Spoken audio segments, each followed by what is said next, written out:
कहाँ चली हरी मैया? पीली मैया जा रही हो, बैठो मेरी माँ। सब बैठ जाओ और मेरे प्रश्न का उत्तर दो। ये मैया कहाँ खड़ी हो मेरी माँ? बैठो। सब ठीक बा? चलो बताओ, भिखारी किसे कहते हैं? भैया बताओ, छोरा बताओ, बोलो। नहीं बोलोगे गुस्सा हो क्या? ये भैया बताएंगे बगल वाले। भिखारी किसे कहते हैं? चल अच्छा, भिखमंगा किसे कहते हैं? जिसके पास, ये गलत परिभाषा कर रहे हैं। अच्छा ये बताओ, अभी मैं एक छोटी सी कहानी सुनाऊंगा, फिर आप बताना कि भिखारी और भिखमंगे में अंतर क्या है। एक कहानी सुनो, ध्यान से सुनना, कान का कचरा हटा लो जल्दी और कान बिल्कुल चालू रखो, वॉल्यूम बढ़ा लो, ध्यान से सुनना। तैयार हैं? बोलो राधे राधे। सब लोग यहां आवाज आ रही है? आ रही है आवाज? ध्यान से सुनो, ये आवाज आ रही है? अब ध्यान से सुनना। अभी मैं एक सवाल पूछूंगा कि भिखारी और भिखमंगे में अंतर क्या है, बताना। जो सही उत्तर देगा उसे इनाम दिया जाएगा। कम से कम 50 करोड़ रुपए का सवाल है ये। सही उत्तर दोगे तो 50 करोड़ का ज्ञान आपके पास। प्रश्न है ये, एक पिता था, उस पिता की एक बेटी और एक बेटा। एक बेटी और एक बेटा दोनों बड़े प्रेम से रहा करते थे, भाई बहन। तभी क्या हुआ कि लड़की अब बड़ी हो गई, सयानी हो गई, विवाह के चर्चा होने लग गई। एक लड़के वाले से लड़की के पिता ने विवाह को तय कर दिया, फिक्स। बारात आई और विवाह की रस्म चालू हुई। जब विवाह की रस्म चालू हुई तो मंडप के नीचे लड़की के पिता ने कन्यादान किया। तभी लड़का ने बोला कि मुझे तो कार चाहिए, कार। क्या चाहिए? गाड़ी, 4 व्हीलर। लड़की के पिता ने कहा कि भैया हमारी देखो, आपसे ऐसी तो कोई बात थी नहीं कि हम आपको गाड़ी गिफ्ट करें। जितना बात हुई थी हम उतना धन धान्य आपको दे रहे हैं। लड़का मचल गया, बोले नहीं, मुझे तो शादी तब करूंगा जब मुझे 4 चक्के की गाड़ी चाहिए, गाड़ी लूंगा। लड़की का बाप बेचारा क्या ना करता, उसे लगा कि यदि कहीं ये मेरी बेटी को तंग ना करे, परेशान ना करे, बाप तो बाप होता है ना। उस बेचारे गरीब आदमी ने, वो सरकारी नौकरी में कोई छोटा मोटा काम करता था, 15-20 हजार रुपए महीना उसे जो मिलता रहा होगा, पुरानी बात है। छोटा सा उसका घर था, कर्जा लेकर के उसने, सरकारी लोन लेकर के उसने घर बनाया था कि भाई चुकाता जाऊंगा। अब लड़की का घर अच्छा हो, लड़के ने कहा कि गाड़ी चाहिए, तो लड़की के पिता ने अपने घर को गिरवी रख दिया और जो 5-7 लाख रुपए या 10 लाख रुपए जो भी उस घर से उसे मिला, एक गाड़ी खरीदी उसने और अपने दामाद को गाड़ी गिफ्ट कर दी। चलो भाई कोई बात नहीं, लड़की खुश रहे, हर बाप का यही सपना होता है। कई बाप ऐसे होते हैं जो बेटी के ब्याह में अपना घर भी बेच देते हैं। उनमें से एक बाप वो था, उसके पास कुछ और था नहीं तो घर ही गिरवी रख दिया। कोई जमीन जायदाद थी नहीं, प्लॉट था नहीं, इनकम सोर्स बहुत ज्यादा कुछ था नहीं, रिश्तेदारों से मांगता तो कितना कोई देता, पर गाड़ी उसकी आई और उसने अपना घर गिरवी रख दिया और गाड़ी दे दी। लो भैया, शादी हो गई। एक दिन वो लड़का गाड़ी चला रहा था, पत्नी को बिठाला है, वो गाड़ी बहुत तेज चला रहा था। पत्नी बोली जरा धीरे चलो, धीरे चलो। पति तो अब दहेज की मिली गाड़ी, उसमें तो भगाए जा रहा। वो सामने कोई मंदिर था, तो एक भिखारी मंदिर की तरफ सड़क पार करके जा रहा था। अचानक भिखारी आ गया, तो इसने ब्रेक में पांव रखा। गाड़ी बहुत तेज थी, घिसटती हुई गाड़ी उस भिखारी के पास जाकर खड़ी हो गई। वो भिखारी जो था ना, अपाहिज था, एक पांव टूटा था, बैसाखी लेके चल रहा था, सड़क पार कर रहा था। तभी लड़की निकली और उस भिखारी के 100 रुपए देकर कहा, भैया आप किनारे हो जाओ आराम से। उस लड़की पत्नी ने हाथ, उस पति ने कहा, उसके वो जो गाड़ी के लिए मचल गया था, उसने कहा क्या जरूरत है इसे 100 रुपए देने की? क्यों, तुम कमा के खा नहीं सकते? क्या जरूरत थी भीख मांगने की? अभी तुम गाड़ी के नीचे आके मर जाते तो मेरा कितना नुकसान हो जाता। कमा के खा नहीं सकते, भीख मांगते रहते हो। तब उस लड़की ने कहा पति से, महाराज पति देवता, स्वामी जी इसे मत डांटो, ये तो बेचारा अपाहिज है, इसका तो पांव नहीं है, तो भीख मांगना इसकी मजबूरी है। पर आपके तो दोनों पांव थे, फिर भी तो मेरे पिता से आपने भीख मांगी ना मंडप के नीचे। आपके तो दोनों पांव हैं, तो आपने मेरे पिता से तो भीख मांगी ना गाड़ी की। अब बताओ भिखारी कौन है? वो जो मजबूरी के कारण मांग रहा है, या ये इसकी तो कोई मजबूरी नहीं थी ना? क्यों मांगी तुमने भीख? क्यों तुमने दहेज मांगा? चलो लड़की का बाप तो अपनी मर्जी से देता ही है जो देता है। अच्छे रिश्ते बनाओ, अच्छी लड़की अच्छे लड़के चुनो, पैसे को रिश्तों के बीच में मत लाओ। जब से पैसा आया है रिश्तों के बीच में, तब से पैसा पाकर भी रिश्ते नहीं चल रहे हैं। है तो इतना पैसा लोगों के पास, मनमाना दहेज मिल भी रहा है, फिर भी तो रिश्ते नहीं निभ रहे हैं। क्योंकि रिश्ते विश्वास पर चलते हैं, रिश्ते भरोसा पर चलते हैं, रिश्ते समर्पण से बनते हैं, पैसे से नहीं बनते। और आजकल के रिश्ते पैसे से बनाए जाते हैं। मैं नौजवान दोस्तों से एक सवाल करना चाहता हूं, बताओ आपने इतनी पढ़ाई की, आप इतने योग्य बने, और इतना पढ़ लिख कर भी आप यदि अपने ससुर से भीख मांग रहे हैं, तो इतना पढ़ लिख के भी, अरे तुम्हें गाड़ी का शौक है तो अपनी मेहनत करके कमाओ ना, और अपनी मेहनत की कमाई गाड़ी में अपनी पत्नी को बिठाओ। ससुर साहब की गाड़ी में क्यों बिठाना है? अरे टुकड़ों पर तो कुत्ते पलते हैं, शेर तो अपना शिकार खुद ढूंढता है। तुम मर्द हो तो पत्नी के पैसों में क्यों पल रहे हो? ससुर की गाड़ी पर घूमने में तुम्हें शर्म नहीं आती कि ससुर की गाड़ी में चल रहे हैं? वो गाड़ी ससुर की है, तुम तो केवल ड्राइवर हो। अरे साहब नमक रोटी खाओ, स्वाभिमानी बनो, पत्नी को अपनी कमाई से खिलाओ। अब मैं कहता हूं 4 चक्के की गाड़ी मत खरीदो, तुम्हारी हैसियत नहीं है, तुम 2 चक्के की खरीद लो। तुम साइकिल खरीदो पर अपनी मेहनत से खरीदना। 100 रुपए की साड़ी देना पत्नी को, पर अपनी कमाई के पैसों की साड़ी देना। रिश्तों में ना, पत्नी से कभी पूछा है आपने कि तुम खुश हो? पत्नियां तब खुश होती हैं और माता पिता तब खुश होते हैं जब आप अपने पांव पे खड़े होते हैं और अपने बल से अपने घर की जिम्मेदारियां पूरी करते हैं।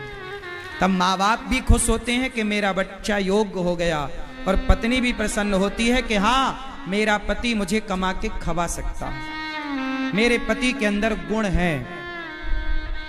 वो पत्नियां बेचारी परेशान हैं जो पति कहता है कि जाओ बाप के घर से ये मांग लाओ।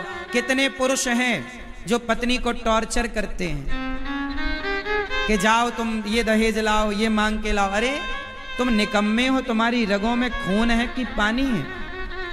दहेज लेना सही है कि गलत है? उत्तर दो। तो काहे लेते हो बिहार वासियों? तुम ही तो लेते हो सबसे ज्यादा, और कह रहे हो गलत है, गलत है, गलत है, और तुमने रख लिया है माल।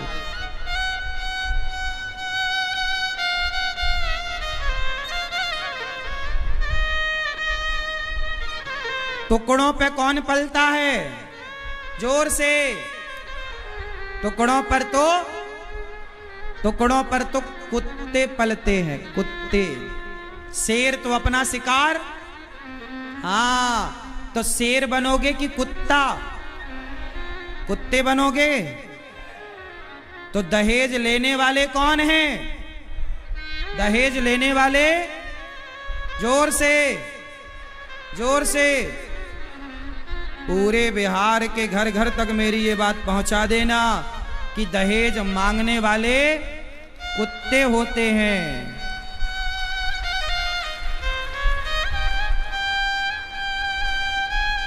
मेरे नौजवान दोस्तों, मैं आपसे हाथ जोड़ के कहता हूं, इतना योग्य बनाना आप अपने आप को कि तुम्हें किसी के आगे हाथ फैलाने की जरूरत ना पड़े, किसी से दहेज लेने की जरूरत। एक अच्छी लड़की लाओ, एक संस्कारी लड़की लाओ, विवाह करो, पर कह दो लड़की के पिता से जो आपका मन है देना, हमारी कोई डिमांड नहीं है। तब वो लड़की फिर समर्पण करेगी, वाह मेरा पति अच्छा है। और लड़कियों को भी समझना चाहिए, आजकल वैसे गलती लड़कों की नहीं, लड़की के माँ बाप की भी है कि वो बेटी का विवाह भी तो वहीं करना चाहते हैं जहां आदमी दहेज ज्यादा मांगता है। तुम अपनी बेटी के लिए एक ऐसे लड़के का चुनाव करो। कई लड़के ऐसे होते हैं जो आज नौकरी नहीं लगी, खुद का बिजनेस कर रहे हैं, खुद सफल होने का प्रयास कर रहे हैं, और वो सफल होते भी हैं। जरूरी नहीं है कि हम जिससे बेटी का ब्याह करें वो सरकारी नौकरी वाला ही हो। मैं तो सरकारी नौकरी नहीं करता, फिर भी तो मेरे ससुर ने अपनी बेटी का ब्याह मेरे से किया है। वो भी यदि सोचते कि नौकरी वाले से करूंगा तो अनिरुद्धाचार कैसे मिलता। इसलिए समझ समझ का फेर है साहब। जो लड़के योग्य हैं, जिनके अंदर कुछ कर गुजरने का जज्बा है, उन लड़कों से ब्याह कर देने में बुराई नहीं है। जो आज 2 रुपए कमाते हैं वो कल 10 रुपए भी कमाएंगे। एक एक सीढ़ी से आप छत तक पहुंचते हैं। कामयाब कैसे होते हैं? थोड़े थोड़े से। इसलिए मेरा मानना है कि नौकरी करने वालों के साथ ही नहीं, जो खुद का बिजनेस कर रहे हैं, खुद का स्टार्टअप कर रहे हैं, कुछ व्यापार कर रहे हैं, कुछ अच्छी मेहनत करके अच्छा कमा रहे हैं, अच्छे लड़के ढूंढो। और लड़कों को भी ना सफल होना चाहिए। शादी करने के पहले काबिल बन जाओ कि बच्चों की फीस तुम खुद भर सको। तुम्हें अपने पिता से ना कहना पड़े पापा जरा बच्चों की फीस भरने के पैसे दे दो। बच्चों की फीस भरने का पैसा पहले जुटा लेना, फिर बच्चे पैदा करना। ऐसा ना हो कि बच्चे पढ़ रहे हैं पर फीस भरने का जुगाड़ ही नहीं है। तो दहेज लेना सही है कि गलत? जोर से। तो आज से कितने लोग कसम खाएंगे कि हम लड़का लड़की योग्य बनाएंगे पर दहेज के चक्कर में नहीं पड़ेंगे? कितने लोग नहीं लेने का प्रण करते हैं? मैया तुम हाथ नहीं उठा रही हो, छोरे के लिए मुंह फाड़ोगी नहीं इतना बड़ा? मैया तुम ही करती हो, इसके लिए कपड़े ले आना, इसके लिए। और ये माता गजब करती हैं, ननंद के नाम की बढ़िया 3000 की साड़ी बुलवा देती हैं और 500 की साड़ी पकड़ा देती है ननंद को। अच्छी वाली रख लेती हैं बचा के, और बाजार के 500 बोले यही वाली आई है, ये रख लो तुम। और मौसी बुआ और ना जाने किस किस के कपड़े लत्ते बुलवा लेते हैं। जो बच्चा कल पैदा हुआ उसके भी कपड़े बुलवा लेते हैं, लड़की का बाप देगा। क्यों? दूसरे के भरोसे बच्चे पैदा किए हो, कपड़े पहनाने तक के पैसे नहीं थे क्या? ऐसा होता है कि नहीं? हाँ या ना? बिहार में ऐसा होता है ना, लड़की के पिता को इतनी लिस्ट थमा दी जाती है सबके कपड़े ले आना। क्यों? जब तुम्हारे कपड़े पहनने की औकात नहीं है तो शादी करने चले हो नालायक। कपड़े तक नहीं हुई, कपड़े ले आना, कपड़े ले आना, सबको कपड़े ले आना। लड़की के बाप ने ठेका ले रखा, तुम्हारे बाप का कर्जा खाया, सबका कपड़ा लाएगा। लेकिन इस मानसिकता से ना भी बिहार उबरा नहीं है। आजकल ज्यादा दहेज लेना और ज्यादा दहेज देने की परंपरा बिहार को बिगाड़ रही है। सही परंपरा है कि गलत है ये? क्या दहेज लेना सही है? तो कितने लोग नहीं लेंगे? कितनी माताएं प्रतिज्ञा करेंगी? मेरे नौजवान दोस्त मुझे पक्का वादा करो, तुम लोगे दहेज?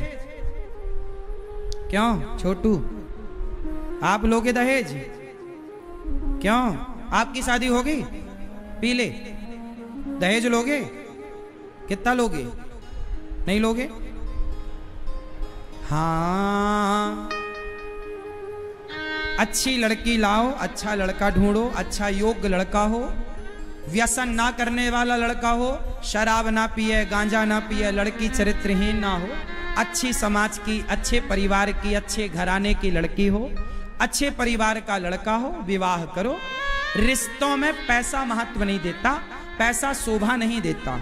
और वैसे भी कोई बाप अपनी लड़की को खाली तो भेजता नहीं है, कुछ ना कुछ तो वो देता ही है, तो जो देता है ले लो। हाँ तो भक्तों, रिश्तों को प्यार से निभाओगे, ठीक है? हर रिश्ते की कदर करना। भगवान बड़े प्रेम से गोपियों के संग रास रचाते हैं, बड़े भाव से भगवान गोपियों के संग रास रचाकर गोपियों को आह्लादित करते हैं, आनंदित करते हैं। बड़े प्रेम से भगवान प्रत्येक गोपी के संग रास रचाए, तभी गोपियों को अभिमान आया। रास रचाना मतलब मिलन भक्त और भगवान का। गोपियों को अभिमान आया, हम बड़ी सुंदर हैं, भगवान छोड़कर चले गए।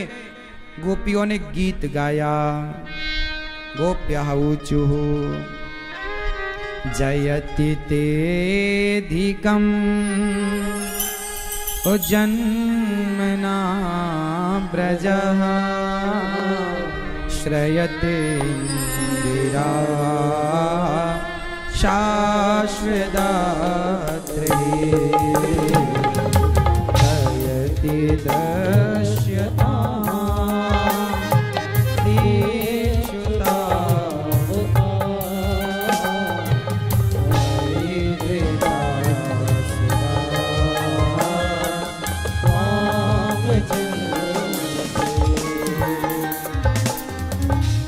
अधिकम जयति जन्मना ब्रजः। गोपियां बोली, प्रभु जब से आपका जन्म इस ब्रजमंडल में हुआ, आपकी जय जयकार अधिक हो गई है। हे श्याम सुंदर, हमें छोड़कर कहां चले गए?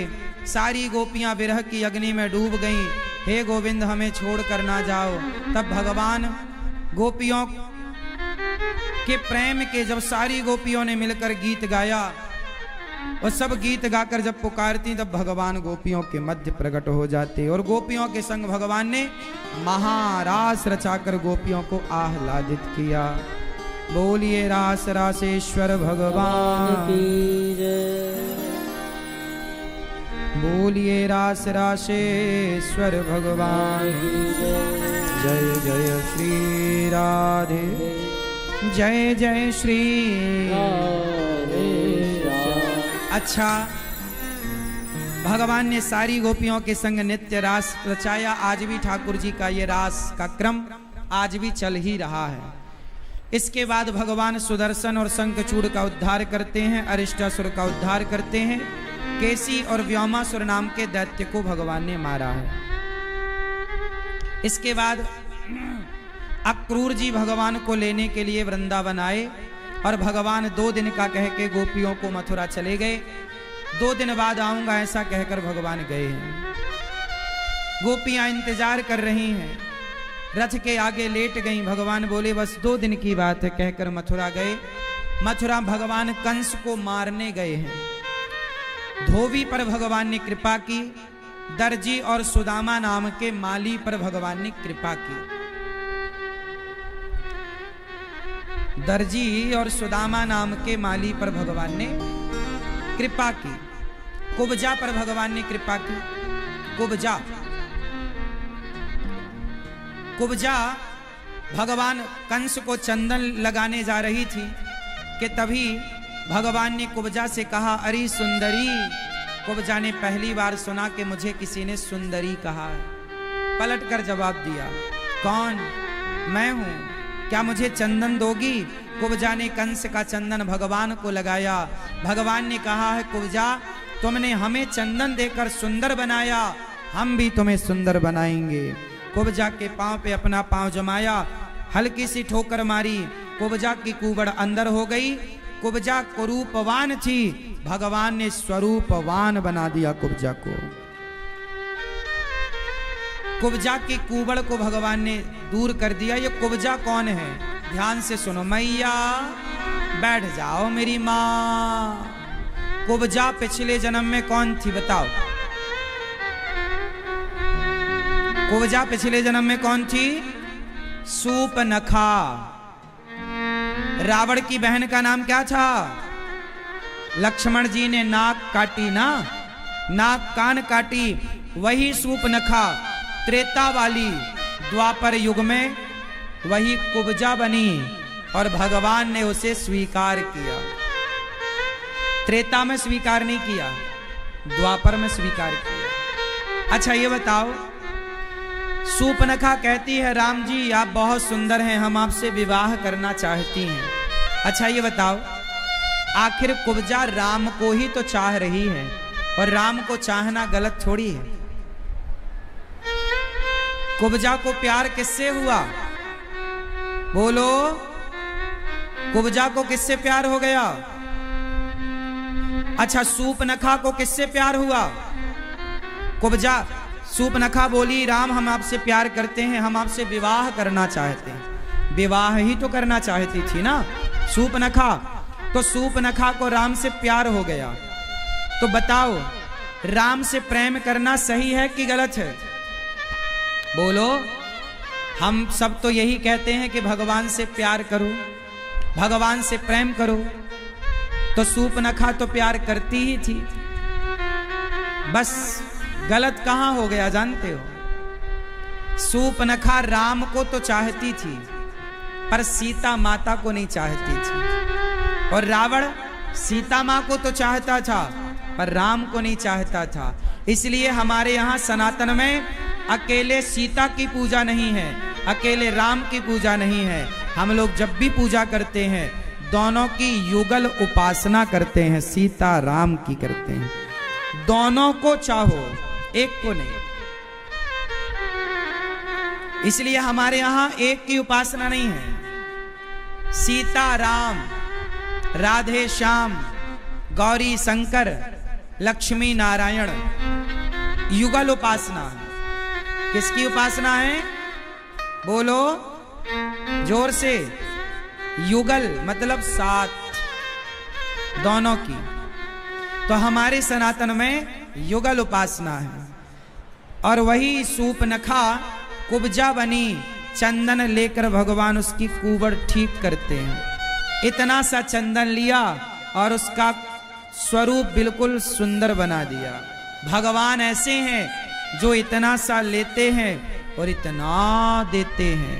इसलिए कहता हूं कि जब भक्त भगवान को इतना सा समर्पित करता है तो भगवान उसे इतना सारा देते हैं। अच्छा एक बात बताओ, एक बार क्या हुआ कि छोटे छोटे बच्चे चंदा मांगने आ गए किसी के घर। तो उस घर के मुखिया ने कहा, बच्चों क्या हमारा ही घर तुम्हें मिला है चंदा मांगने, जब देखो मुंह उठाए आ जाते हो? तो बच्चों में एक बच्चा समझदार था, बोल पड़ा कि भैया भगवान ने आपको चंदा देने के लायक बनाया है, इसलिए चंदा मांगने आया हूं। आपको लायक नहीं बनाता तो मैं आपके घर कभी नहीं आता। अब ये बताओ कि ईश्वर देने लायक बनाए, भगवान से हमें ये प्रार्थना करनी चाहिए हम लेने लायक बने कि देने लायक बने? तो भगवान कहते हैं कि आप देने लायक हैं तो देना सीखो। कैसे देना सीखो। कुब्जा ने जरा सा चंदन दिया और सुदामा ने क्या दिया श्री कृष्ण को? मुट्ठी भर चिवड़ा चावल, मुट्ठी भर चिवड़ा दिया सुदामा जी ने, तंडुल इतना सा दिया सुदामा ने। और भगवान ने कितना दिया? कई लोगों की संपदा सुदामा जी पर लुटाई। सुदामा ने अपनी हैसियत से दिया तो श्री कृष्ण ने भी अपनी हैसियत से दे दिया।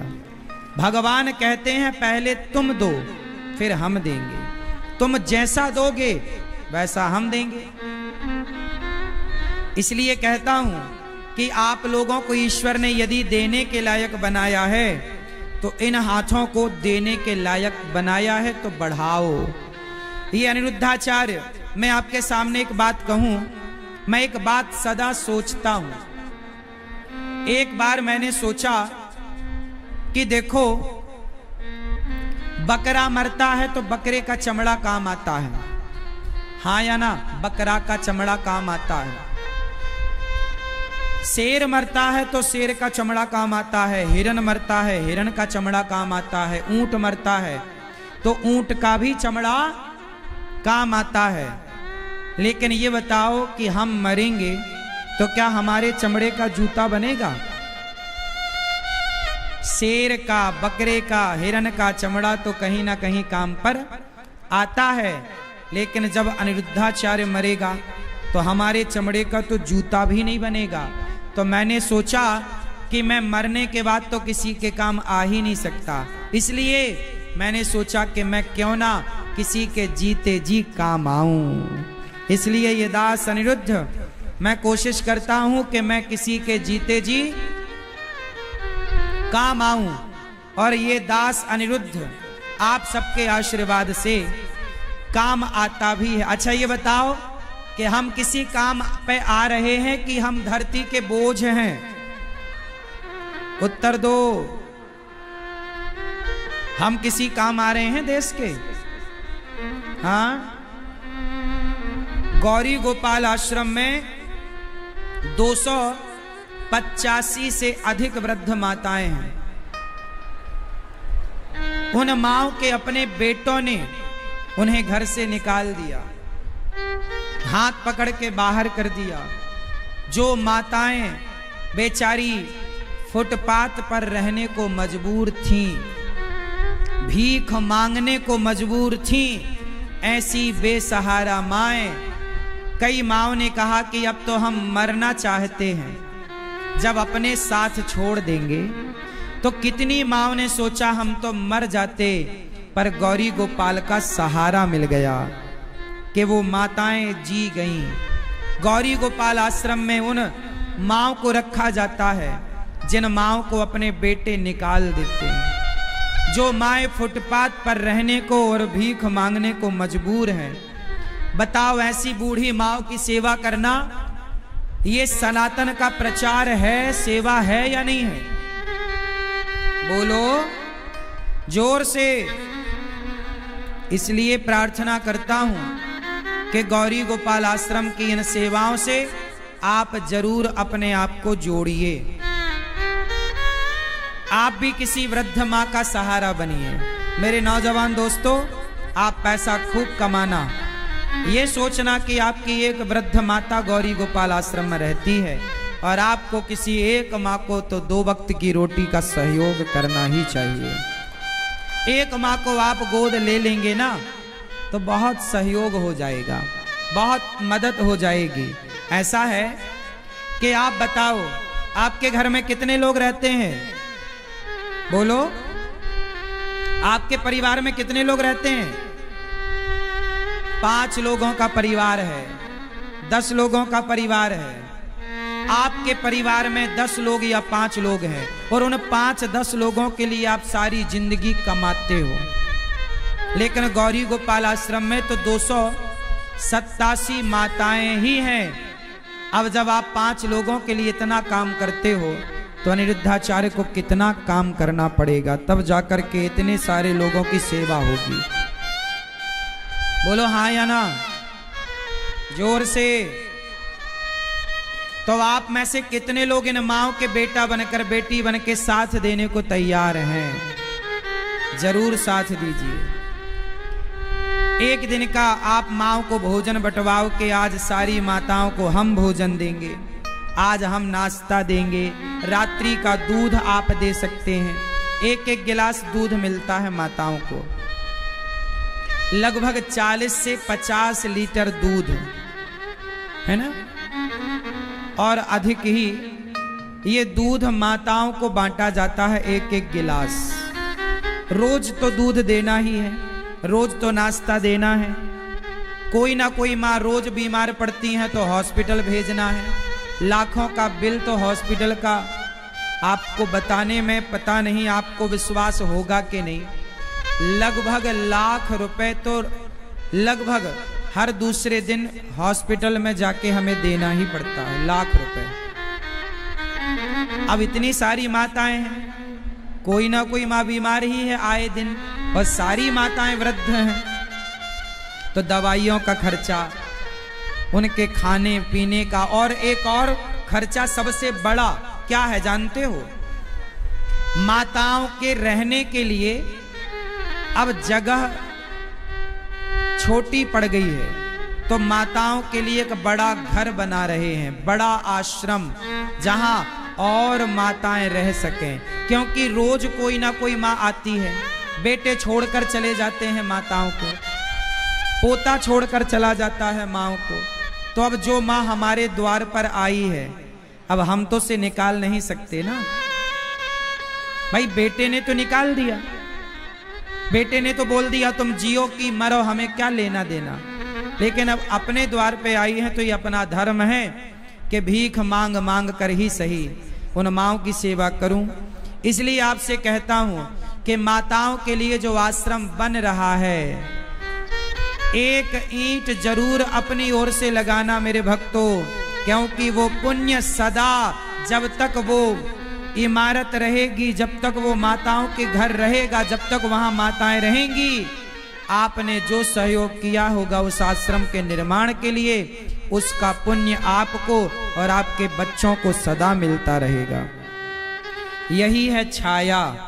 इन माँओं को आप छाया का दान कर सकते हैं। एक कमरा बनवा के आप माँ को दे सकते हैं, एक कमरे की छत डलवा सकते हैं, एक माँ को आप गोद ले सकते हैं, माँ को भोजन दे सकते हैं। बेसहारा माँ का आप भी सहारा जरूर बने, ऐसी मेरी प्रार्थना है। गौरी गोपाल आश्रम में अखंड रस अन्न क्षेत्र चलता है। हजारों साधु संत गौरी गोपाल अन्न क्षेत्र में आकर पेट भर प्रसाद पाते हैं। आप भी संतों को अन्नदान करें, एक दिन का अन्नदान आप भी करें, एक दिन की अन्न क्षेत्र की सेवा आप कराएं कि आपकी रोटी संत खा करके भजन करेंगे तो आपको भी उसका फल प्राप्त होगा। क्या करें भैया, एक बात बताओ, हम भीख मांगकर सेवा करते हैं, तो बताओ ये सेवा भीख मांगकर करना सही है कि गलत है? उत्तर दो। सही है। हमें भीख मांगना पड़ता है, हम संकोच करें तो संकोच करने से सेवा कैसे होगी? इसलिए हम अच्छा तो नहीं लगता हमें, इसलिए मैं घमंड नहीं करता किसी बात का, क्योंकि मुझे अपनी औकात पता है कि मैं तो एक भिखारी हूँ, और भिखारी को घमंड किस बात का होगा। मैं तो आप लोगों से भीख मांग मांग कर, गौरी गोपाल आश्रम में जो साधु संत फुटपाथ पर सोते हैं, उन्हें कोई भोजन एक दिन देगा, 2 दिन देगा, रोज रोज थोड़ी कोई देगा, पर उन संतों को आप सबके आशीर्वाद से, आप सबके सहयोग से, देखो हजारों संतों को रोटी मिल जाती है, दाल चावल सब्जी मिल जाती है। तो आप भी एक दिन का अन्नदान करें संतों के लिए। बेटी का जन्म देना है, बेटे का जन्म देना है, तो सेवा से जोड़ लिया करो अपने आप को।